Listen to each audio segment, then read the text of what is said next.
दुपारचं जेवण आमचं संपलेलं आहे आज. मला लागली भरपूर भूक. तू बनवलं एक कारलं आणि ते कारलं काय मी खात नसतो. तर दुपारच्या वेळेला असं कारलं त्याच्यानंतर अजून काय असे भरपूर आयटम आहे का जे मला आवडत नाही जेवणामध्ये खायला कोबी वगैरे. तर अशा वेळेला शेवया एक एवढ्या कामाला येतात ना आणि भारी पण होतात. मस्त गावठी तूप टाकलेले आहे आणि हो की मस्त पैकी शेवया बनवल्या जातात. तर मी फार खुश आहे. आता मी कारलं बनवलेलं होतं बरं का, मी खाल्लं. आय एम सॉरी पण मी खाणार नाही. मी खाणार तर शेवई खाणार.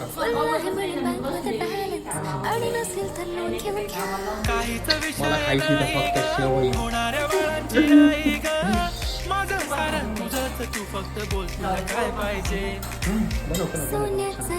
तसं पण मी बनवल्यापासून आजपर्यंत खाल्ली.